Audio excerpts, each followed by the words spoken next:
Il est 16 h, je vous propose donc d'ouvrir ce webinaire. Bonjour à tous, Catherine Dombrowski, responsable de la rédaction Société Banque Bourse chez LexisNexis. Ça fait plusieurs années que LexisNexis est partenaire de la FJE et cette année, nous avons décidé de mettre l'expérience de LexisNexis et la plus-value de nos auteurs au service de la FJE. Nous organisons donc aujourd'hui, pour les juristes d'entreprise, un webinaire sur le thème des assemblées générales et du Covid-19. Qui est une des thématiques les plus consultées sur notre site en ligne Lexis 360 Entreprises. À nos côtés, Maître Emmanuel Képelin, avocat associé du cabinet Delsol, et Maître Maëlle Fournier de Saint-Jean, avocat du cabinet Delsol et ancien juriste d'entreprise. Ils vont vous présenter l'organisation des assemblées générales en période de Covid-19, période de confinement, de déconfinement et une question d'actualité du risque de reconfinement. À nos côtés encore, Charles Dano, formateur chez LexisNexis, qui va administrer cette session et vous permettre de profiter des contenus à jour sur notre site Lexis 360 Entreprises. Il prendra donc le relais de temps en temps pour vous montrer quelques exemples de rédaction et de recherche rapide. Et en fin de session, vous aurez la possibilité de poser vos questions. Pour cela, sur la partie droite de votre écran, s'affiche une chatbox. Daniela Delhomme, qui est responsable formation et aide à la recherche chez LexisNexis, prendra vos questions et les soumettra à nos auteurs en fin de session. Maître Emmanuel Képelin et Maître Maëlle Fournier de Saint-Jean, pourriez-vous commencer par nous décrire les mesures exceptionnelles existantes relatives à la tenue des assemblées générales dans le contexte du Covid-19? Voilà, bonjour à tous. Alors, nous avons convenu pour la simplification de cette vidéoconférence et être sûr d'avoir du son jusqu'au bout de couper les vidéos, mais nous les remettrons plus tard au niveau des questions. On va vous présenter dans ce webinaire différentes choses que vous retrouverez en fait dans notre plan. D'abord, la présentation des modes dérogatoires de consultation des actionnaires. Modes dérogatoires qui ont été effectivement mis en place par l'État dans cette période de Covid et qui parlent de zones affectées, en fait, de zones dans lesquelles le Covid est présent. Alors évidemment, dans la mesure où il s'agit de règles prises dans le cadre de cette urgence sanitaire, il est parlé de zones affectées forcément par le Covid. Une fois avoir présenté ces différents modes dérogatoires qui sont, je l'introduis rapidement, le huis clos, c'est-à-dire l'Assemblée générale hors la présence des membres, y compris hors la présence des actionnaires, puis après les réunions par conférence téléphonique ou visio, finalement, des assemblées générales qu'on avait parfois tendance à tenir, mais dans des cadres plutôt informels, donc là qui sont finalement étendus à toutes les sociétés. Et puis enfin, on verra que finalement, les modes de vote par correspondance, les modes de consultation par correspondance sont aussi concrétisés, y compris dans la capacité qu'elles donnent aux sociétés de recevoir les décisions de leurs membres sur les résolutions de l'Assemblée générale avant le vote. Donc, après avoir présenté ces différents modes dérogatoires de consultation, nous essaierons de rentrer un peu dans le concret. N'hésitez pas aussi à nous poser plus tard des questions sur ces points très concrets de déroulement d'assemblée. On verra comment on prépare cette assemblée, on verra à quel point la préparation est essentielle, avec des enjeux d'information, des enjeux spécifiques de convocation et surtout de participation. Et enfin, la troisième partie sera la tenue de l'assemblée, c'est-à-dire comment finalement recueillir les moyens de preuve nécessaires pour donner de la validité juridique à ces assemblées.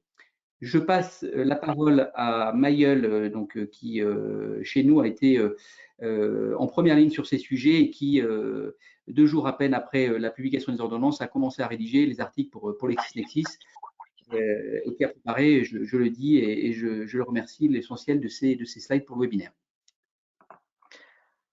Merci Emmanuel. Je vous propose de passer directement à la présentation des modes dérogatoires de consultation des actionnaires et en premier lieu donc aux conditions préalables qui vous permettent de vous prévaloir de ces modes dérogatoires. Tout d'abord, le champ d'application, il est simple et normalement vous le remplissez, c'est toute personne morale et les entités dépourvues de personnalité morale de droit privé. Donc on entend par exemple les sociétés en participation dans cette définition. Ensuite, la deuxième condition sur laquelle nous attirons particulièrement votre attention, et aujourd'hui en particulier dans la perspective du 11 mai, c'est que l'Assemblée doit être convoquée en un lieu affecté à la date de la convocation ou à celle de la réunion par une mesure administrative limitant ou interdisant les rassemblements collectifs pour des motifs sanitaires. Plusieurs observations. Tout d'abord, un lieu affecté. Par lieu affecté, il faut entendre, on a eu une première question sur le sujet, donc je précise, il faut entendre une zone géographique pouvant inclure tant des lieux publics que des lieux privés. Donc le lieu affecté, par la mesure administrative, ça peut être votre siège social. Deuxième élément, à la date de convocation ou de réunion, l'alternative est importante, puisque si la mesure de confinement est levée après la convocation, il est tout de même possible de bénéficier du régime prévu par l'ordonnance. Autrement dit, si vous avez convoqué une AG à huis clos, même si la mesure de confinement est levée, vous pourrez tenir votre AG à huis clos. Troisième observation, sur un petit point sur le confinement actuel.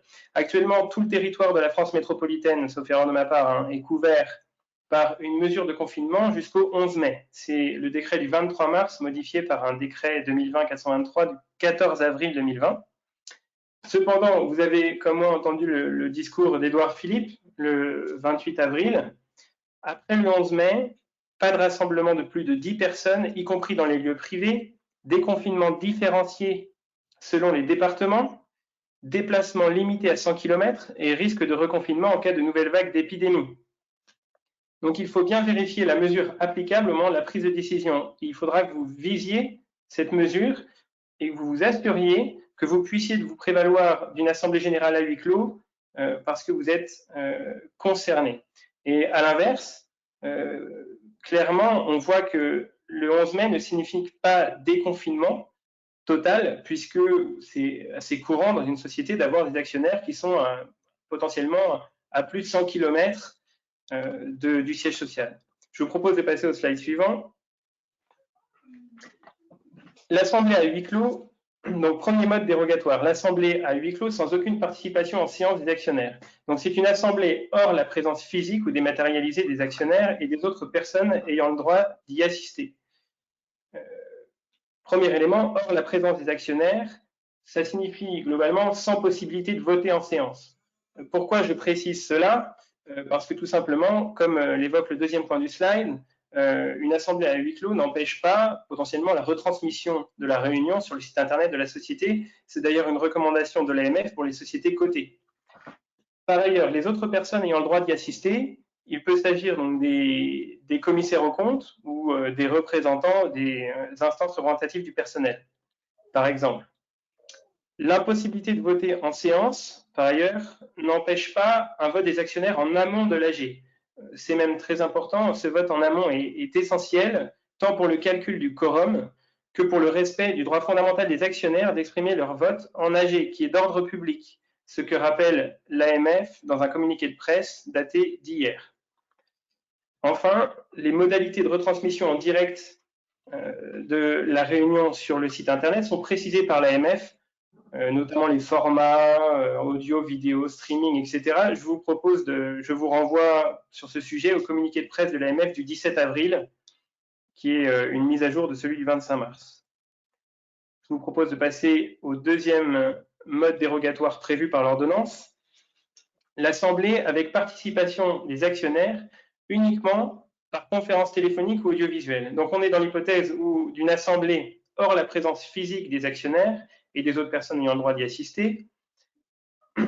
Mais pour autant, il existe une possibilité d'inclure dans le calcul du quorum et de la majorité les actionnaires participant par conférence téléphonique ou audiovisuelle, à deux conditions. Le système utilisé doit garantir l'identification des participants et le système transmet au moins la voix des participants et permet la retransmission continue et simultanée des délibérations. Ces conditions, le législateur ne les a pas inventées pour la période Covid. En réalité, ces conditions sont celles prévues pour la tenue d'AG dématérialisées dans les SA non cotés notamment. Je vous renvoie par exemple à l'article R225-97 du Code de commerce. Deux observations. Le recours à la visioconférence et aux moyens de télécommunication est étendu à toutes les assemblées, y compris celles statuant sur les comptes annuels sociaux et consolidés, nonobstant toute clause statutaire ou contrat d'émission contraire. Le deuxième point, c'est tout simplement, j'ai cherché un petit peu des exemples de solutions de conférences téléphoniques audiovisuelles. Avec Emmanuel, on pensait par exemple à WebEx, qu'on connaît bien, une solution de conférence téléphonique audiovisuelle qui permet d'identifier les participants et qui est relativement fiable, puisque j'ai regardé sur le site de WebEx, vous pouvez accueillir même jusqu'à 3000 participants. Donc voilà, j'ai regardé sur Internet. Alors, j'ai pas pu les contacter malheureusement. Il y a une société qui s'appelle EasyQuorum, qui est une start-up, mais qui a développé une solution dédiée aux âgés dématérialisés. Je vous propose de passer au troisième mode dérogatoire, qui n'en est pas vraiment un, puisqu'il existe en réalité déjà. Simplement, il a été étendu. Donc, c'est la consultation écrite des actionnaires, possibilité de la mettre en œuvre dès lors que la loi le prévoit, sans recours nécessaire à une clause statutaire. Première observation, en l'absence de clause statutaire, donc il convient de vérifier si la loi prévoit la possibilité de la consultation écrite pour la forme juridique de votre société. Donc, consultation écrite est possible, par exemple, dans les SNC ou les SARL. En revanche, ce n'est pas possible dans les SA, les SCA ou les sociétés européennes. J'en ai parlé là, ce matin encore avec l'ANSA, qui ne s'est pas encore prononcé officiellement sur le sujet. Ils attendent une réunion de leur comité, mais ils ont tendance à aller dans le même sens. De même pour les SAS. Alors pour les SAS, plutôt, c'est un petit peu plus complexe. Le Code de commerce précise que les statuts déterminent les décisions qui doivent être prises collectivement par les associés dans les formes et conditions qu'ils prévoient. C'est l'article L227-9 du Code de commerce. Donc, ce n'est pas évident, mais on pourrait considérer que le législateur vise implicitement la possibilité de la consultation écrite dans cet article. En pratique, les SAS, d'ailleurs, peuvent procéder à des consultations écrites, sauf erreur de ma part. Donc, il me semble que l'interprétation est la bonne et qu'on peut considérer qu'on peut se référer aux consultations écrites prévues par l'ordonnance. À cet égard, Mayel, oui. je rajoute un tout petit détail sur les SAS. Il faut savoir, comme souvent les statuts de SAS, à défaut de prévoir la consultation écrite, prévoit la signature d'un acte unanime, il est possible de mettre en œuvre une signature électronique de toutes les parties. Encore une fois, comme on le ferait pour un contrat par signature électronique, DocuSign ou autre, ça c'est des choses qu'on a déjà mis en place à de nombreuses reprises, c'est de prévoir la signature électronique d'un acte par toutes les parties. C'est vrai qu'en général, le nombre d'actionnaires est moindre dans les SAS qu'on peut l'avoir en société cotée. Je vous laisse continuer. Très bien. Alors, le deuxième point, effectivement, du slide, c'est tout simplement que la consultation écrite est étendue à l'ensemble des décisions, quel que soit leur objet. Le troisième point n'est pas négligeable. Indépendamment de ce qui est prévu dans l'ordonnance, il faut continuer à respecter les règles de droit commun applicables à la consultation écrite. Par exemple, dans les SARL, la consultation écrite, on procède à la consultation écrite par recommandé. Et il faut respecter un délai de réponse minimum de 15 jours. C'est l'article R223-22 du Code de commerce. Donc, vérifiez bien, si vous décidez d'opter pour la consultation écrite, vérifiez bien les autres conditions applicables de droit commun. Je vous propose de passer au slide suivant, donc, qui n'est pas un mode dérogatoire, mais qui est une précision, la possibilité de modifier le mode de participation à l'Assemblée. Donc, effectivement, le mode de participation des actionnaires peut être modifié par la société, même si des formalités de convocation ont été accomplies préalablement, dès lors que les actionnaires en sont informés. Donc, pour les sociétés non cotées, par tout moyen permettant d'assurer leur information effective 3 jours ouvrés au moins avant la date de l'Assemblée, et pour les sociétés cotées, par la publication dès que possible d'un communiqué diffusé de manière effective et intégrale. 3 remarques. Les formalités déjà accomplies à la date de la décision n'ont pas à être renouvelées, c'est un point important. Ensuite, l'information par tout moyen.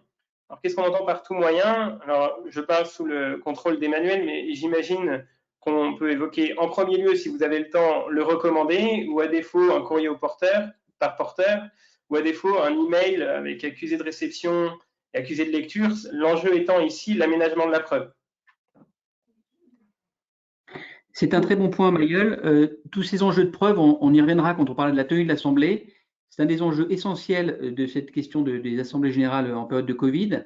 Il faut savoir que, de manière générale, l'ensemble des principes qui ont été retenus ont comme, j'allais dire, pierre fêtière de l'ouvrage, les grands principes de la preuve en matière commerciale, qui est la preuve par tout moyen. Donc là, encore une fois, il ne faut pas hésiter en fonction de la complexité de l'assemblée, en fonction de la complexité de l'actionnariat, éventuellement des tensions éventuelles qu'il pourrait y avoir au niveau de l'actionnariat des sociétés, de recourir à des moyens de preuve un peu plus complexes pour justement se préserver la preuve de la présence d'une personne à l'Assemblée ou, le cas échéant, de son vote. Très bien. Pour les sociétés cotées, juste une petite précision. Donc, qu'est-ce qu'on entend par un communiqué diffusé de manière effective et intégrale? Donc là, c'est mon interprétation personnelle, mais pour moi, il s'agit des communiqués qui passent par les canaux habituels de la diffusion réglementée, c'est-à-dire via un diffuseur professionnel agréé par l'AMF. Dans le communiqué diffusé par l'émetteur, il faut rappeler aussi les modalités de vote offertes aux actionnaires et insérer un lien hypertexte vers les différentes modalités de vote disponibles. C'est une recommandation qui est faite par l'AMF encore dans ce communiqué de presse, dans le communiqué de presse du 17 avril, qui, pour les sociétés cotées, est un élément très important et qui peut même potentiellement inspirer des sociétés non cotées sous certains aspects. Je vous propose de passer au slide suivant. Préparation de l'Assemblée, information, convocation et participation en amont des actionnaires. Donc, l'information des actionnaires. Pour les sociétés cotées, premier point, aucune nullité ne peut être encourue si la convocation n'a pas été effectuée par voie postale.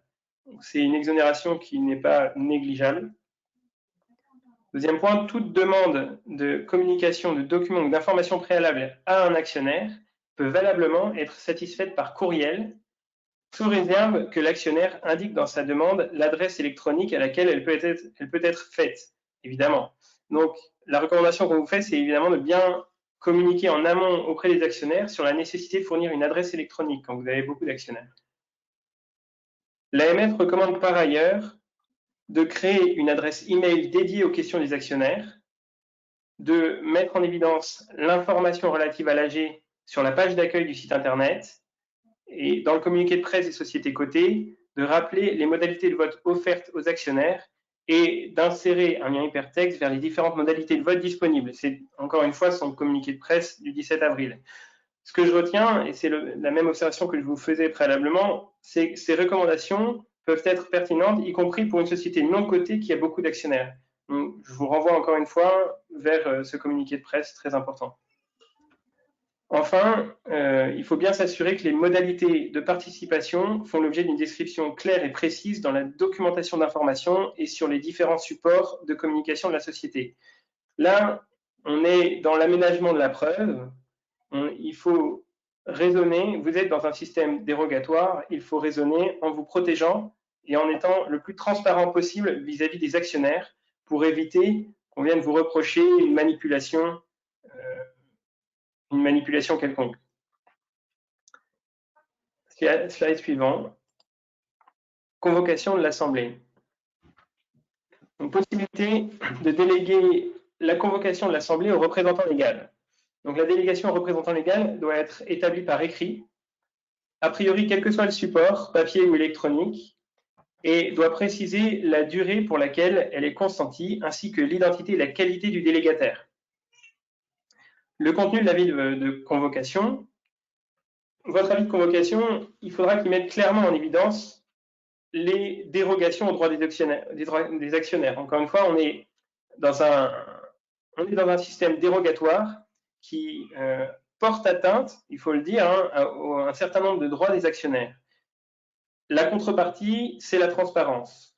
C'est la contrepartie essentielle. Donc, dans votre avis de convocation, vous devez bien signaler en introduction, dans le cas d'un avertissement, d'un encadré, que vous allez tenir, par exemple, une assemblée générale à huis clos et que vous dérogerez à un certain nombre de droits des actionnaires. Par exemple, un certain nombre par exemple, aux questions en séance. S'agissant de la carte d'admission, si vous êtes dans une assemblée générale à huis clos, il n'y a pas d'actionnaire, donc il n'y a pas de carte d'admission. Concernant les modalités d'exercice du droit de vote, Dans l'avis de convocation, il faudra vous assurer que les modalités de participation des actionnaires, comme je vous l'ai dit, font l'objet d'une déclaration, d'une description claire et précise. On reviendra sur ces modalités dans les slides suivants. Il faut aussi, et c'est important, ne pas omettre de mentionner les modalités de participation qui ont été écartées. Comme je vous l'ai dit, par exemple, les questions en séance ou le fait qu'un actionnaire ne puisse pas proposer de résolution nouvelle, par exemple.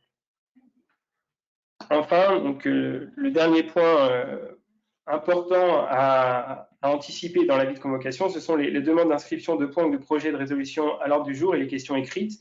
S'agissant des questions écrites, l'AMF recommande aux sociétés cotées d'accepter de recevoir et traiter, dans la mesure du possible, les questions écrites des actionnaires qui sont envoyées à l'émetteur après la date limite prévue par les dispositions réglementaires et avant l'Assemblée générale. C'est son communiqué de presse du 17 avril. C'est assez étonnant puisque, effectivement, l'AMF recommande aux sociétés d'aller au-delà des délais légaux. Maintenant, on est dans un principe de réalité et encore une fois, dans un principe dans lequel vous devez démontrer que vous respectez les droits des actionnaires au maximum de vos possibilités compte tenu du contexte. Slide suivant. Participation des actionnaires en amont de l'Assemblée. Plusieurs éléments. Tout d'abord, la possibilité pour les actionnaires, si l'organe qui convoque l'AG le décide, d'adresser les instructions de vote par correspondance ainsi que les mandats par voie électronique à l'adresse électronique indiquée à cet effet dans la convocation. Toutefois, cette option n'est offerte que lorsque le vote par correspondance est autorisé par la loi. Par exemple, il est autorisé dans les SA, mais il ne l'est pas dans les SARL, sauf erreur de ma part. Les autres conditions légales et réglementaires éventuelles prévues pour le vote par correspondance ou les instructions de vote doivent en outre être respectées. On est dans la même logique. Vous êtes sur un système dérogatoire qui ne vous exonère pas de respecter les éventuelles obligations légales connexes qui restent en vigueur. Les instructions comportant procuration ou pouvoir doivent être envoyées tant par voie postale que par voie électronique, au plus tard à minuit, le 4e jour précédant la réunion de l'Assemblée. Ce délai est dérogatoire au délai habituellement applicable à l'envoi des mandats par voie électronique. Normalement, vous pouvez envoyer vos mandats par voie électronique jusqu'à la veille de l'AG à 15 h. C'est l'article R225-80. Les actionnaires ont la faculté de changer de mode de participation à l'Assemblée.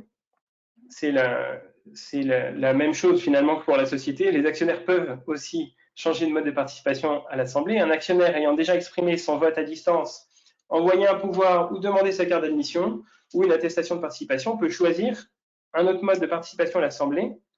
La condition, c'est que son instruction parvienne à la société dans les délais de réception prévus pour les formulaires de vote, à savoir 3 jours avant l'AG, et pour les formulaires électroniques de vote à distance jusqu'à la veille de l'AG, au plus tard à 15 h. C'est l'article R225-77. Enfin, dernier point, j'ai essayé de réfléchir à des exemples de solutions de vote sur Internet. Donc, vous avez Vote Access, qui est le plus utilisé pour les sociétés cotées. Après, j'ai vu en fait que les entreprises qui proposent des solutions pour organiser les votes des salariés dans tout ce qui est donc, des obligations relatives au droit social, au droit du travail, prévoient aussi des solutions adaptables pour les assemblées générales. Donc vous avez GDVote, AlphaVote, NeoVote et EasyQuorum, comme je vous l'évoquais précédemment. Un point à noter, c'est que ces solutions de vote sur Internet, généralement, vous pouvez les utiliser uniquement en amont de l'Assemblée. C'est-à-dire, par exemple, les sociétés cotées utilisent Vote Access pour un certain nombre d'entre elles. Elles utilisent Vote Access, mais elles ouvrent une période de vote préalable à l'AG qui se clôt la veille de l'AG, généralement. Donc, vous n'êtes pas sur un vote en live, vous êtes sur un vote en amont de l'AG. Voilà. Je vous propose de... Emmanuel, vous avez des remarques à ce stade? Non, je n'ai pas de remarques. On va, je crois, passer la main, sauf erreur, à LexisNexis pour une petite démonstration. Effectivement, je vous remercie de me donner la main juste pour vous présenter effectivement quelques exemples de requêtes que vous pouvez appliquer en illustration de la présentation pour retrouver de l'actualité et effectivement les informations qui sont partagées par nos deux intervenants sur la plateforme Lexis 360.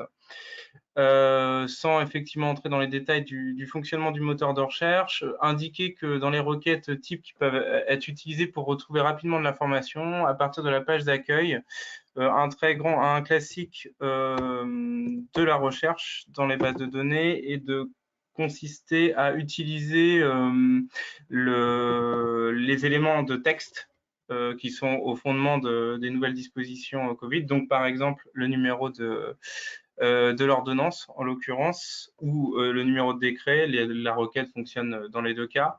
Donc, vous tapez dans 360 entreprises exclusivement le numéro du texte. Alors, je vous invite à également le mettre entre guillemets, ce qui vous assure d'éviter des documents bruyants qui citeraient par exemple juste l'année 2020 ou juste le chiffre 321. Ça vous garantit d'avoir exclusivement des textes, enfin des documents dans la plateforme qui visent spécifiquement l'ordonnance. Vous lancez la recherche donc sur le numéro de l'ordonnance. Et la réponse du moteur de recherche en premier lieu sera de vous donner le texte et en outre des documents qui citent le texte, l'ensemble de la doctrine disponible dans 360 qui pourrait être au commentaire vis-à-vis de ce texte. D'ailleurs, j'en profite juste pour rappeler aux utilisateurs qui connaîtraient déjà un petit peu la plateforme que lorsque vous consultez un texte dans 360, donc vous consultez sa version sur le site, la version DILA, qui est disponible également sur le site de la Direction de l'information légale et administrative. Et par contre, il y a l'enrichissement 360 sur la droite, où on vous renvoie vers l'ensemble de la doctrine qui va être au commentaire du texte. Alors, donc ça, c'est un premier exemple de requête qui peut être faite, qui consiste effectivement à utiliser le numéro du texte pour obtenir de l'information sur le sujet. Sachant qu'on n'enlève pas l'ambiguïté de la recherche en tapant juste le numéro du texte, dans le sens où effectivement ce texte s'adresse tout à la fois au domaine qui nous est présenté aujourd'hui, qui est le droit des sociétés, et également tout ce qui peut intéresser les assemblées générales de copropriétaires et autres. Donc l'idée, c'est de se poser toujours la question du champ lexical de la recherche. Autre exemple qu'on peut utiliser, c'est par exemple les termes Covid et assemblée générale.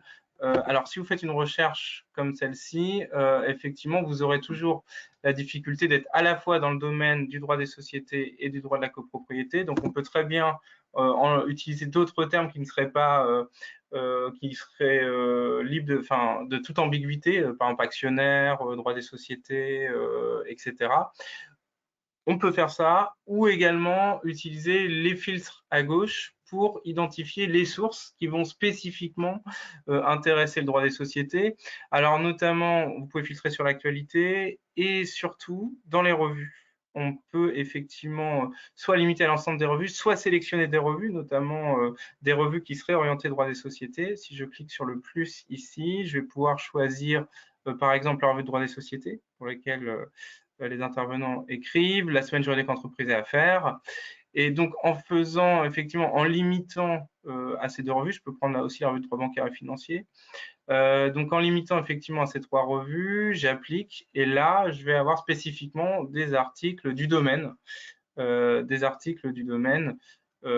spécifiquement sur l'organisation des assemblées générales dans le domaine droit des sociétés, et notamment on retrouve effectivement cet article cette étude proposée par nos deux intervenants aujourd'hui.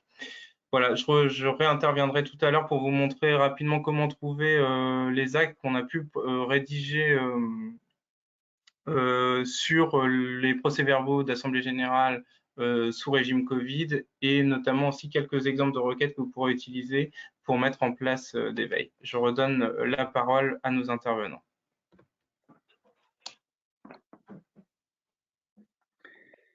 Emmanuel, je vous laisse la parole.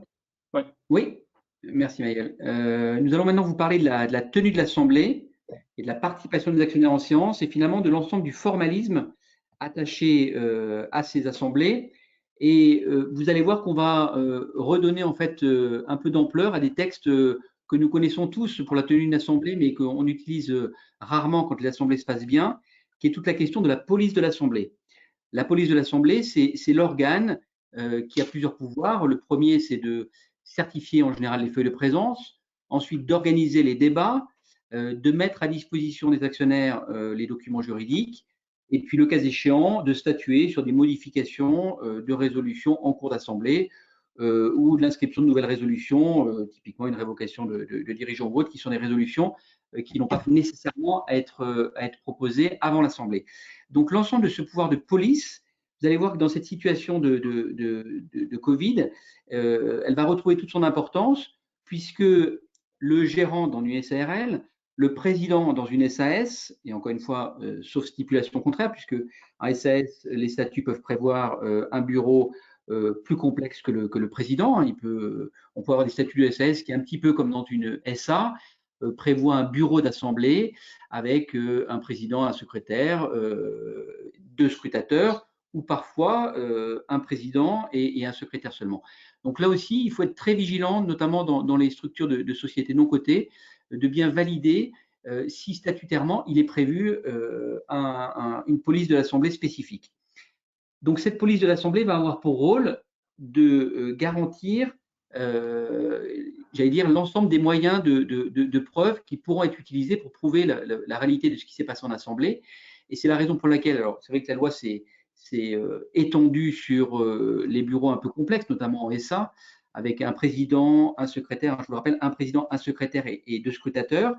Mais il faut savoir globalement, la police de l'Assemblée, c'est-à-dire cet organe, soit une personne, soit deux personnes, soit dans les SA ou dans certains SAS, 4 personnes, vont pouvoir eux-mêmes, dans le procès verbal, inscrire des éléments qui vont servir de preuve. On le disait un tout petit peu dans la partie de la préparation de l'Assemblée. Là, encore une fois, une Assemblée générale, c'est du droit commercial. Donc, étant du droit commercial, la preuve se fait par tout moyen. Et donc, il ne faut pas hésiter à être un petit peu disert, un petit peu complexe dans la manière dont vous rédigez les procès-verbaux d'Assemblée générale pour que vos assemblées ne soient pas remises en cause. Voilà, je redonne la parole à Mayol qui va rentrer un petit peu dans le détail de ce que dit le décret sur ce point. Donc, merci Emmanuel. S'agissant de la participation des actionnaires en séance, plusieurs points. Déjà, il faut bien que vous ayez conscience, dans le cadre d'une assemblée générale à huis clos, que le président peut disposer d'un nombre de pouvoirs lui permettant d'approuver les décisions à lui tout seul. Donc, c'est là où on mesure l'aspect extrêmement dérogatoire de l'assemblée générale à huis clos, puisque vous aurez évidemment des actionnaires qui auront voté, qui auront donné des consignes de vote par correspondance, qui auront voté sur Internet, etc. Mais vous aurez aussi beaucoup d'actionnaires qui auront donné des pouvoirs au président. Et le président votera les décisions, approuvera les décisions à l'ordre du jour. Deuxième point, s'agissant des projets d'amendement ou de résolution nouvelles, à mon sens, donc, évidemment, il n'y a pas d'actionnaire ou quasiment pas dans une AG à huis clos, donc il n'y a pas de possibilité de déposer des projets d'amendement ou de résolution nouvelles. C'est d'ailleurs ce que vous retrouvez, je vous invite à consulter les avis de convocation de sociétés cotées qui ont le mérite d'être publiques et détaillées. Et vous voyez bien que souvent ces sociétés disent, lorsqu'elles prévoient un huis clos, c'est-à-dire pour la plupart d'entre elles, lorsqu'elles prévoient un huis clos, elles précisent qu'il n'y aura pas de projet d'amendement ou de résolution nouvelle déposée en séance. En revanche, effectivement, ça peut être possible, on peut l'envisager, à mon sens, dans les AG avec participation par conférence téléphonique audiovisuelle. Je ne vois pas ce qui, personnellement, c'est mon interprétation personnelle, mais je ne vois pas ce qui l'empêcherait. Dans les troisième point, dans les SARL et les SA, tenant leur assemblée par conférence téléphonique ou audiovisuelle, il est possible pour les actionnaires de voter par des moyens électroniques de télécommunication sans qu'une clause des statuts ne soit nécessaire, dans les conditions prévues par la loi. Donc pour les SARL, c'est R223-20-1 et pour les SA, c'est R225-61 du Code de commerce. Les conditions prévues par la loi, c'est-à-dire en réalité l'aménagement d'un site exclusivement consacré aux fins du vote par moyen électronique. Ce qui n'est pas négligeable en termes de logistique. S'agissant de la participation aux discussions, bon, il n'y a pas vraiment de sujet en dehors des AG à huis clos. Dans les AG à huis clos, cela dépend si la retransmission de l'AG a été décidée ou pas. C'est pas une obligation légale.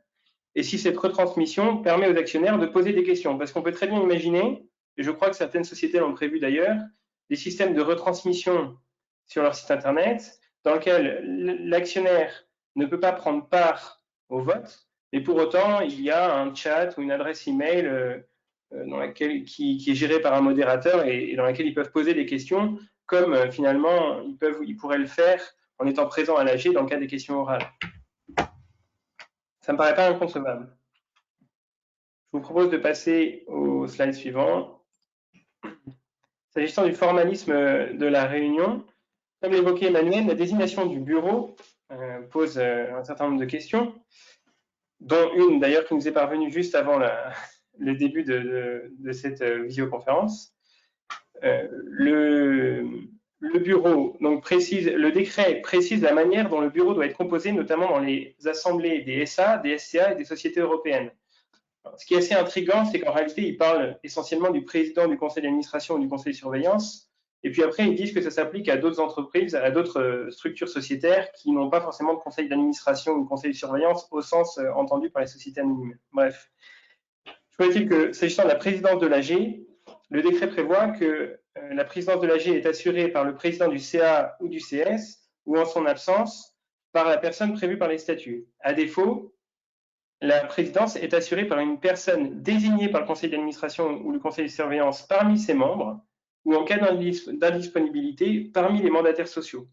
Donc, l'idée, c'est véritablement de permettre ce qui aurait constitué un frein essentiel à la tenue de l'AG, à savoir l'absence de président, de permettre de viser le plus large possible pour permettre la tenue de l'AG. S'agissant des scrutateurs, donc 2 scrutateurs doivent être choisis de préférence parmi les actionnaires ou à défaut en dehors des actionnaires. Donc tout est possible finalement. Ce peut être par exemple, j'avais lu par exemple une société qui avait nommé parmi ses scrutateurs son directeur juridique qui était dans la salle. Pour les sociétés cotées, enfin, ceci dit, parenthèse, il faut faire attention à qui vous nommez parce que le scrutateur, il est quand même là pour contrôler, sauf erreur de ma part, le bon déroulement de l'Assemblée. Si vous nommez quelqu'un qui a un conflit d'intérêt trop important, c'est comme si vous nommiez finalement un scrutateur un peu un pantin, excusez-moi l'expression.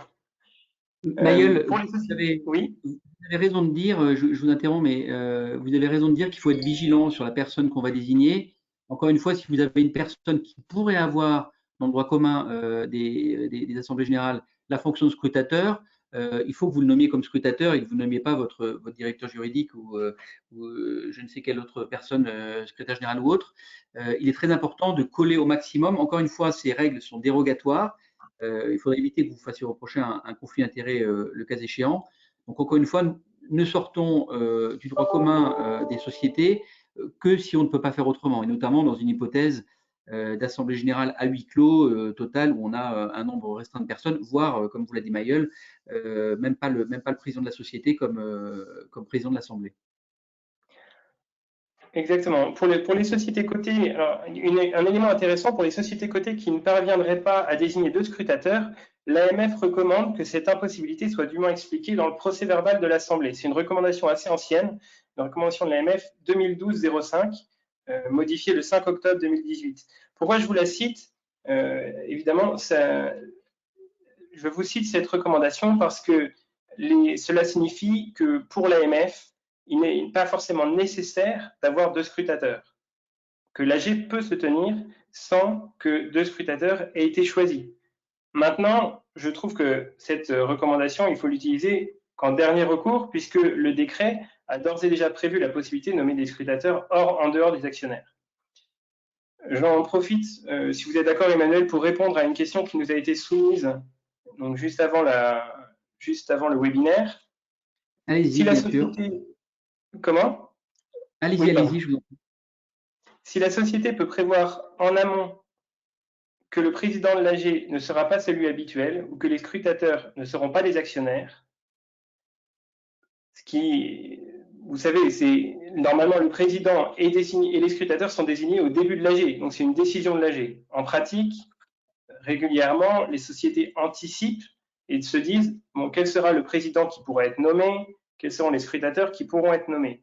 Donc, si la société peut anticiper, il est préférable de communiquer le nom des personnes retenues pour se conformer au décret, qui précise que les actionnaires sont informés dès que possible et par tout moyen de l'identité et de la qualité des personnes désignées. C'est l'article 8 du décret. La question m'interpellait parce que pour moi, ce n'était pas envisageable de communiquer en amont de l'AG un élément qui ressort de la décision de l'AG. En réalité, c'est bien l'intention de la DG Trésor qui a rédigé ce décret, puisque dans la foire aux questions de la DG Trésor, que je vous citerai précisément à la fin, la DG Trésor dit, par exemple, vous pouvez communiquer dans les documents de convocation ou dans un communiqué de presse. Donc, clairement, l'idée de la DG Trésor, c'est de dire, si vous savez que vous allez nommer un président qui n'est pas le président habituel, si vous allez déroger en réalité aux règles habituelles, dites-le, et dites-le de préférence même en amont de l'Assemblée. S'agissant de la feuille de présence, alors, la feuille de présence, elle n'est pas obligatoire, mais elle me paraît absolument fondamentale pour l'aménagement de la preuve du quorum. Je ne sais pas si vous êtes d'accord, Emmanuel. Tout à fait. C'est un document clé et quand on parle de police d'assemblée, voilà, clairement, il faut attacher peut-être plus que jamais l'attention à cette feuille de présence. La question qui se pose, évidemment, c'est comment la manière dont cette feuille de présence va être signée. Si vous êtes dans le cadre d'une AG à huis clos, vous n'avez pas d'actionnaires présents, mais vous avez des actionnaires qui ont voté en amont de l'Assemblée. Donc, ce qu'on vous suggère éventuellement, c'est de rédiger une feuille de présence qui serait certifiée par le président et qui attesterait le nombre d'actionnaires ayant voté par correspondance ou donné pouvoir au président. Dans le cadre d'une AG par conférence téléphonique ou audiovisuelle, deux options apparaissent. Soit vous rédigez une feuille de présence qui est uniquement certifiée par le président et donc qui atteste les actionnaires présents par voie dématérialisée, puisque je vous rappelle que les conditions prévues pour tenir une AG par conférence téléphonique ou audiovisuelle, c'est notamment l'identification des actionnaires. Donc vous avez les noms des actionnaires, vous pouvez les lister dans la feuille de présence. Et puis, évidemment, encore le nombre d'actionnaires ayant voté par correspondance ou donné pouvoir au président. La deuxième option, qui est un peu plus technique, suppose une signature électronique des actionnaires participant par voie dématérialisée. J'en rajouterai même une troisième, qui est beaucoup plus simple pour des sociétés avec un petit nombre d'actionnaires. Tout simplement, vous leur envoyez par mail la feuille de présence et vous leur demandez de signer chacun la feuille de présence et de renvoyer la feuille de présence. À ce moment-là, vous avez une feuille de présence avec plusieurs feuillets, mais qui, consolidée, constitue en tant que telle une véritable feuille de présence.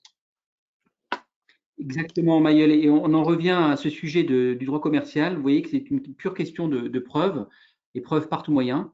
C'est sûr que la signature électronique, c'est l'idéal, mais c'est vraiment à mettre en œuvre simplement si vous avez des difficultés avec des actionnaires importants avec qui vous êtes potentiellement en conflit et où vous devez absolument vous préserver une preuve absolue.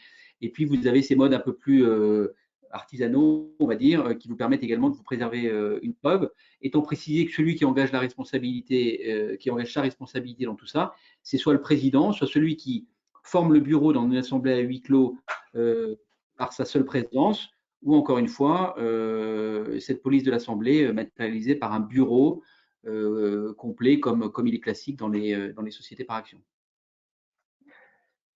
Enfin, sur ce slide, dernière observation, les dispositions éventuelles s'imposant dans le déroulement de la réunion de l'Assemblée, sous peine de nullité, doivent être respectées. Là encore, il ne faut pas oublier le droit commun, il ne faut pas oublier que l'ordonnance déroge à certaines règles, mais pas à l'ensemble des règles. Par exemple, la présentation des comptes et des rapports de gestion et du gouvernement d'entreprise dans les SA. Alors, j'ai conscience que dans une AG à huis clos, vous avez peut-être l'impression d'être schizophrène et de parler tout seul, mais en réalité, il est préférable dans tous les cas de le faire ou à tout le moins de le viser dans le procès-verbal. Sachant que la présentation ne signifie pas forcément lecture intégrale. Je vous propose de passer au... Pardon ? Juste un tout petit point qu'on n'a peut-être pas dit un peu plus tôt. Vous aurez compris que la notion de huis clos, on l'a mis d'ailleurs entre guillemets dans la présentation. C'est vrai que je réagis quand vous évoquiez le fait qu'elle se tienne toute seule. Ce terme de huis clos n'est pas le terme juridique, hein, on l'appelle huis clos parce qu'effectivement, elle se tient en tout petit comité, voire potentiellement avec une seule personne qui aura reçu des votes préalables des actionnaires. Le terme juridique n'est pas celui de huis clos. Hein. Oui, c'est le terme utilisé en réalité par le gouvernement pour faire de la pédagogie sur son ordonnance et son décret. C'est effectivement même un abus littéral en réalité. Le huis clos, c'est pas exactement ça. S'agissant du procès verbal, l'exercice est particulièrement important puisqu'on déroge au droit commun. Le procès verbal doit préciser si l'AG s'est tenu selon un mode dérogatoire prévu par l'ordonnance. Et au-delà de la précision, il doit viser la mesure administrative limitant ou interdisant les rassemblements collectifs pour des motifs sanitaires. Cela signifie que vous ne pouvez pas vous contenter de dire, par exemple, dans le contexte de l'épidémie de Covid-19, il a été décidé que l'AG se tienne à huis clos. Vous devez dire, dans le contexte de l'épidémie du Covid-19, une mesure administrative limitant ou interdisant les rassemblements collectifs pour des motifs sanitaires a été prise. Vous devez viser cette mesure, donc par exemple le décret du 23 mars 2020 modifié, et puis ensuite conclure en disant que vous avez décidé de réaliser une assemblée générale à huis clos. C'est une condition qui est prévue par les textes. Il faut retranscrire évidemment précisément les spécificités du formalisme de la réunion, les spécificités qu'on a évoquées préalablement. Et pour les sociétés cotées, il faut publier le procès-verbal dès que possible sur le site internet, dès que possible, c'est-à-dire juste après la tenue de l'AG. Normalement, c'est faisable. Enfin, pardon, excusez-moi, juste après la rédaction du procès-verbal. Donc, effectivement, non, c'est pas faisable juste après l'AG. Normalement, votre PV, vous l'avez pas forcément déjà complètement rédigé. Donc, dès que vous pouvez le faire, peut-être le lendemain, par exemple, ce serait bien. Voilà, comme je vous l'ai dit, éventuellement, pour conclure, je voulais vous citer la foire aux questions de la DG Trésor, qui est consultable en ligne, qui s'appelle « Tenir son AG et respecter les délais comptables dans le contexte de la crise du Covid-19 ». C'est un document qui est extrêmement bien fait, extrêmement pédagogique, et qui répond à un certain nombre de questions que vous pourriez avoir.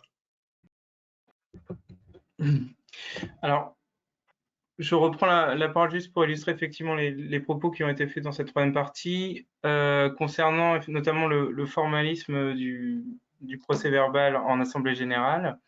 Donc sur Lexis, vous pouvez trouver effectivement dans le Juriscasseur Société Formulaire un fascicule de formules consacré au sujet, qui est assez simple effectivement à retrouver. Il vous suffit de lancer une recherche en page d'accueil sur le mot Covid. Et vous trouverez sur la gauche des formules et modèles dans les filtres disponibles, et notamment on voit effectivement l'adaptation des procès-verbaux des assemblées générales proposées par le cabinet Delsol. Donc vous aurez effectivement différentes formules qui sont proposées ici sous régime Covid. Donc ça, c'est concernant le formalisme. Et pour terminer, concernant l'utilisation de Lexis 360 sur le sujet, vous pouvez utiliser la fonctionnalité de veille qui vous permettra notamment de continuer sans avoir besoin de revenir sur la plateforme à recevoir sous forme de mail toute l'actualité concernant le sujet. Notamment en utilisant la fonctionnalité dite de veille personnalisée qui se paramètre à partir d'une recherche initialement formée sur la plateforme. Mon conseil de requête sur le sujet est le suivant, c'est de partir effectivement des termes, notamment du champ sémantique, Covid par exemple, ou viser spécifiquement le texte, en utilisant notamment les fonctionnalités de requête avancées de 360, notamment ce qu'on appelle les opérateurs de recherche. Donc, par exemple, ici, en l'occurrence, je fais une recherche sur le terme Covid ou l'ordonnance, ou on pourrait également encore cibler le décret spécifiquement ou seulement le décret. Le combiner, par exemple, avec le terme, l'expression assemblée générale. Voilà. Hop.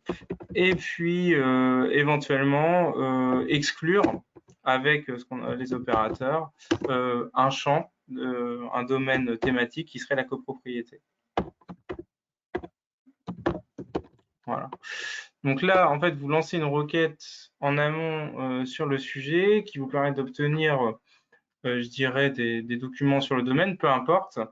Ce qui va compter ici, c'est l'avenir. Donc, continuer à recevoir en push par email de l'information provenant de la plateforme à partir de cette recherche initiale.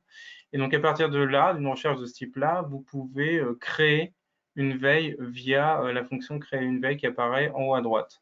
Donc, ce qui appelle un formulaire dans lequel on vous proposera effectivement d'indiquer le nom de la veille, de renseigner votre email ou plusieurs emails pour recevoir, sous forme de liste de diffusion, l'actualité de la requête initialement formée sur la plateforme.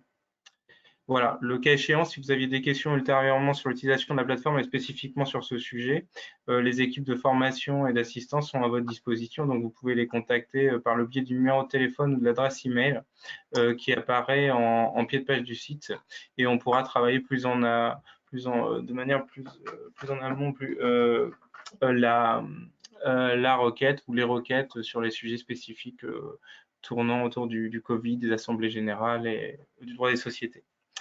Je vous remercie et je redonne la parole à nos intervenants. Alors, je te remercie Charles et merci Maître Quéplin et Maître Maëlle de Fournier pour ces explications. On va passer à la partie questions-réponses, à moins que vous souhaitiez conclure sur une observation. Mais on a quelques questions, donc comme je vois que l'heure tourne, je vous propose de passer aux questions, si vous êtes d'accord. C'est parfait. Parfait. Alors, il y avait une question qui a été posée à l'avance, mais on y a déjà répondu. Il y a une question qui a été posée en tout début de votre intervention sur les recommandations de l'AMF et notamment la recommandation de la retransmission de l'AG sur le site Internet. Et la question, c'est est-ce une véritable recommandation au sens de contrainte, hein, ou une simple règle de bonne pratique? Je crois que vous avez cité aussi pas mal de communiqués de presse. Voilà, oui. Cette question-là qui est complétée par y a-t-il une sanction au défaut de retransmission sur le site Internet? Effectivement, je réponds, Emmanuel? Non, allez-y. Je vous laisse la parole. D'accord. Effectivement, c'est une bonne question. J'ai parlé de recommandations, peut-être de manière un petit peu abusive, mais c'est assez étonnant parce que l'AMF, en cette période de Covid, l'AMF, je pense, souhaite aller vite et donc rédige des communiqués de presse extrêmement précis. Donc, c'est par voie de communiqué de presse. Ce n'est pas établi comme une recommandation comme on l'entend habituellement. Donc, elle est par voie de communiqué de presse, elle donne des indications très précises et donc vous verrez le fameux communiqué de presse du 17 avril qui est assez long. Et alors, bien sûr, il n'y a pas de sanction. Il n'y a pas de sanction, mais elle évoque de bonnes pratiques et on est, si vous voulez, encore on est dans une forme de soft law. C'est-à-dire qu'il n'y a pas de sanction véritable, mais si vous ne le faites pas, vous vous mettez en décalage un petit peu par rapport aux bonnes pratiques de place qui sont respectées par les autres sociétés cotées. La question que vous devez vous poser, c'est quelles en sont les conséquences. S'agissant de la retransmission en direct sur le site Internet, je ne pense pas qu'il y ait de grandes conséquences, mais le fait est que beaucoup de sociétés cotées le font. D'accord. Merci. Oui, à notre connaissance, on n'a que des exemples de sociétés cotées qui l'ont fait, peut-être parce que c'était simple, mais encore une fois, ces communiqués de presse, c'est un mode très peu contraignant. Voilà. Parfait. Deuxième question sur les réunions préparatoires de conseil d'administration, de conseil de direction. Peuvent-ils être tenus également en visio selon les mêmes conditions que l'AG, avec le même formalisme? Vous ou à moi? Exactement. Oui, il est prévu, l'ordonnance prévoit, je vais vous donner, attendez, je vais vous donner exactement l'article. L'ordonnance prévoit la même possibilité, voilà, c'est le titre 3 de l'ordonnance, organe collégial d'administration, de surveillance et de direction, et qui prévoit la possibilité d'utiliser, pareil, des moyens de conférence téléphonique ou audiovisuelle permettant l'identification et garantissant la participation effective des membres. Donc vous êtes sur les articles 8 et 9 de l'ordonnance. En sachant que vous avez déjà énormément de sociétés qui sont autorisées à le faire, soit parce que les textes de loi le prévoient selon les formes de sociétés concernées, soit parce que les statuts ont été modifiés pour cela. Donc c'est moins une nouveauté s'agissant des organes d'administration ou de surveillance. Très bien, merci. Question suivante sur une AG à huis clos, enfin, qui est nommée à huis clos. Pouvez-vous nous rappeler qui est à inviter ou nous indiquer qui est à inviter lors d'une AG à huis clos? Uniquement le bureau de l'AG? Non, même pas forcément. Enfin, allez-y, Mayol, mais c'est encore plus simple que ça. Il vous a été dit que dans une assemblée à huis clos, potentiellement, vous n'avez qu'une personne qui était le président et qui se réunissait potentiellement tout seul. Après, encore une fois, le mode choisi a été un mode le plus minimaliste possible pour simplifier le mode d'organisation de ces assemblées. Il va sans dire que c'est clairement le mode qui doit être retenu que dans des circonstances exceptionnelles, c'est-à-dire vraiment avec l'impossibilité de réunir d'autres personnes que ce président qui, comme on l'a dit, va finalement voter tout seul. Il ne nous aura pas échappé que dans ce contexte-là, le président votant tout seul, il faut bien que les actionnaires aient pu exprimer leur vote. Et donc, il faut bien que ces actionnaires aient pu l'exprimer et probablement, à moins d'avoir mis en place un système de vote par Internet, mais ce qui nous fait passer dans un autre mode de convocation, enfin de tenue d'assemblée générale, ça veut dire qu'il aura fallu organiser un vote par correspondance préalablement. Je pense de ce point de vue, effectivement, pour aller dans le même sens qu'Emmanuel, qu'il est vraiment important de vous poser la question de la meilleure manière de faire passer votre AG à huis clos, c'est-à-dire de faire passer vis-à-vis de vos actionnaires, du fait que vous allez déroger. Et dans ce cadre-là, en fonction du nombre d'actionnaires que vous avez, si vous avez beaucoup d'actionnaires, vous devez aussi faire en sorte d'apporter certaines garanties, que vous avez des garanties qui sont juste théoriques, mais par exemple de tenir une assemblée avec plusieurs personnes, le président, mais pas uniquement lui, c'est quand même une preuve un peu plus de respect des actionnaires si vous êtes tout seul en tant que président. C'est vraiment un cas d'extrême urgence finalement. Oui, là je crois qu'il faut adapter à la typologie de l'Assemblée. C'est sûr que il paraît relativement incongru de tenir une assemblée à huis clos pour une société cotée avec de très nombreux actionnaires. J'allais dire même n'importe quel type de société cotée, puisque par hypothèse, il est assez difficilement concevable que le président ne soit pas proche de certains actionnaires et ne puisse pas se réunir avec eux. Après, voilà, les dispositions textuelles sont volontairement assez souples pour donner le maximum de souplesse. Libre à vous d'apprécier en fonction de la difficulté, de la complexité de votre actionnariat ou effectivement des contraintes physiques de réunion des membres. Merci. Nous avons ensuite une question sur les outils de vote, s'agissant du vote par Internet. Savez-vous s'il y a d'autres prestataires ou celui-ci, on a cité les Vote Access, qui sont reconnus et qui garantissent le respect de la RGPD?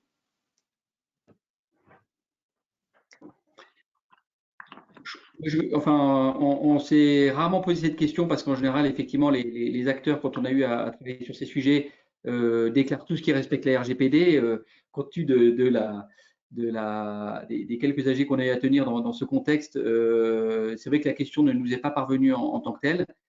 Il nous semble essentiel, évidemment, que comme tout acteur du logiciel ou de la gestion de données, la RGPD soit respectée. Et à notre connaissance, ces acteurs-là, effectivement, respectent la RGPD. Oui, sachant que les autres acteurs que j'ai évoqués, donc il faudrait contacter, parce que moi j'ai pas pu les contacter, GDVote, AlphaVote, NeoVote. Comme je vous ai dit, ce sont des acteurs qui sont spécialisés quand même dans les élections des délégués du personnel, etc., enfin des CSE, etc. je pense que la RGPD est aussi un sujet fondamental pour ces acteurs dans le cadre de leur pratique principale. Donc, il n'y a pas de raison qu'ils ne respectent pas la RGPD pour les AG, mais on peut toujours leur demander. Très bien. Et c'est complété par une question qui est en connexe avec celle-ci. Est-il possible d'organiser des votes en live, en direct? Alors, ok. Les votes en live, oui. Alors, je vais vous donner un exemple d'entité qui le fait, qui a prévu de le faire et qui va le faire. Ce n'est pas une société, mais c'est une fédération, c'est la Fédération française de rugby, qui, elle, a prévu de tenir son AG avec des votes en live qui démarrent au début de l'AG. Donc, vous pouvez voter pour toutes les résolutions si vous voulez, dès le début de l'AG. Donc, c'est quelque chose qui se fait. La question, c'est, et j'ai pas réussi, j'aurais bien voulu en fait avoir Vote Access parce que je voulais savoir, les sociétés cotées, comme je vous l'ai dit, qui utilisent Vote Access, l'utilisent qu'en amont de l'AG. Mais j'aurais bien voulu savoir si Vote Access pouvait être utilisé aussi en séance. Je ne vois pas ce qui s'y oppose. Et en tout état de cause, ce qui est certain, c'est que vous pouvez le faire. Vous pouvez prévoir des votes en ligne, il suffit de trouver le bon prestataire. Deuxième remarque sur le sujet, l'ordonnance prévoit la possibilité des AG par conférence téléphonique et audiovisuelle. Si vous avez un petit nombre d'actionnaires, sous réserve de la confirmation des manuels, mais je ne vois pas ce qui pourrait empêcher un vote. Si vous avez 10 actionnaires, je ne vois pas ce qui pourrait empêcher un vote via ce système de conférence téléphonique audiovisuelle, particulièrement si c'est audiovisuel, puisque les personnes pourraient même presque voter à main levée. Le vote à main levée existe dans une AG classique. Pourquoi ça n'existerait pas avec quelqu'un qui est derrière sa webcam et qui lève la main? Non, alors pratiquement dans tous les enjeux, dans toutes les sociétés cotées qu'on a eu à gérer, il y avait des votes par correspondance qui avaient été organisés préalablement. Donc ce sujet était moins d'actualité. Et dans ce cas-là, effectivement, comme le dit Maëlle, on n'a pas eu de vote exprimé en tant que tel lors de l'Assemblée. Après, effectivement, tel que c'est dit aujourd'hui dans les textes, vous pouvez, et on l'a fait pour le coup dans des sociétés non cotées avec des actionnariats plus simples, vous pouvez tout à fait tenir une assemblée générale et voter en live, mais évidemment, vous ne le faites que si vous avez un nombre d'actionnaires limité, parce que vous savez tous que, pour les avoir pratiqués en télétravail, que ces votes à distance dans le cadre de visioconférence sont très complexes et que vous dépassez, on va dire, moins de 10 personnes. Donc, encore une fois, il va falloir adapter en fonction de la complexité de votre actionnariat, d'une part, en fonction de la complexité des actionnaires, c'est-à-dire les contraintes, leurs exigences personnelles. Et donc, voilà, il faut savoir utiliser les bons outils pour les bons types de réunions, j'allais dire. Mais là aussi, les textes, strictement parlant, sont assez souples et vous permettent de faire à peu près ce que vous voulez, avec encore une fois ce principe clé qui est que nous sommes en matière commerciale et donc la preuve se fait par tout moyen. Très bien. Alors, on va encore essayer de prendre une question. Il y a une question sur la mesure administrative limitant ou interdisant les rassemblements collectifs. Quid si présence de moins de 10 actionnaires à partir du 11 mai, le huis clos ne serait donc plus possible? Si vous avez suivi la question, ça dépend de la date de convocation de l'Assemblée générale, mais je laisse Maëlle disserter sur le sujet. Non, je pense que, bon, déjà, je pense que effectivement, lorsque le texte sera sorti, il faudra bien regarder si, d'une manière ou d'une autre, vous pouvez quand même rentrer dans les critères. Par exemple, si vous avez moins de 10 actionnaires, mais que vous en avez un qui a plus de 100 km, et bien à ce moment-là, vous pouvez peut-être vous prévaloir vous pouvez probablement, même, je ne vois pas ce qui l'empêcherait, vous prévaloir de l'AG à huis clos. Enfin, décider d'organiser une AG à huis clos ou une AG par conférence téléphonique audiovisuelle. Donc, je pense que ce qui importe, au-delà de la plaisanterie, ce qui importe, c'est vraiment d'analyser le texte lorsqu'il sera sorti, puisque pour l'instant, on est dans le déclaratif, dans des déclarations politiques. Et lorsque vous aurez ce texte, avoir conscience aussi qu'il y a une dimension locale. Qu'est-ce qu'on entend finalement par département classé en rouge et département classé en vert? Qu'est-ce que ça signifie? Par exemple, la Saône-et-Loire est classée en rouge. Est-ce que ça signifie que le préfet va pouvoir prendre des décisions finalement limitant le déconfinement tel qu'il a été édicté pour les départements en vert? J'en sais rien. j'ai pas la réponse, mais la réponse essentielle, in fine, l'état d'esprit dans lequel vous devez être, c'est d'analyser le texte lorsqu'il paraîtra et de voir si, d'une manière ou d'une autre, vous pouvez remplir une de ces cases. Le déplacement limité ou le nombre de personnes à rassembler, le confinement différencié par département. Oui, parce qu'encore une fois, le texte parle bien de lieux affectés et encore une fois, à la date de la convocation ou de la tenue de l'Assemblée. Donc, si vous avez convoqué, il n'y a plus de sujet. Si vous n'avez pas encore convoqué, il faut rentrer effectivement dans cette analyse un petit peu spécifique en fonction des départements et du lieu de réunion. Voilà. On reste évidemment à vos dispositions si vous souhaitez rentrer dans une analyse plus fine de ces textes qui ne manqueront pas d'être complexes au regard de la manière dont le confinement va se réaliser à l'échelle nationale. Voilà. Sans parler des contraintes internationales, on a déjà commencé à se poser la question pour les actionnaires à l'étranger. Je ne vous cache pas que ce n'est pas simple du tout parce qu'on ne sait pas encore dans quelles conditions ces actionnaires vont pouvoir venir sur le territoire français. Donc évidemment, on a pensé à des réunions à distance, ce qui n'est pas sans poser un certain nombre de difficultés. Bref. Merci. On va essayer de reprendre encore une petite question sur l'obligation de convocation par voie de postale pour les sociétés non cotées. Est-elle maintenue en dépit des difficultés qui peuvent se poser concernant l'envoi? La réponse est effectivement affirmative. L'obligation de convocation par voie postale, en même temps je reprends l'ordonnance, hein. L'obligation de convocation par voie postale fait l'objet d'une exonération uniquement pour les sociétés cotées à ma connaissance. Je vous recite l'article, je vais essayer de le retrouver. C'est l'article 2 de l'ordonnance, qui précise bien lorsqu'une société dont les actions sont admises aux négociations sur un marché réglementé ou un système multilatéral de négociation. Donc, il n'y a pas l'équivalent pour les non-cotés. Parfait. Écoutez, on va s'arrêter là. Il y a encore quelques petites questions, mais on n'a pas le temps de toutes les adresser. Il y a une question notamment sur le partage du lien que vous avez cité sur la FAQ tenir son AG. Donc, ce que je vous propose, c'est que vous me le transmettiez.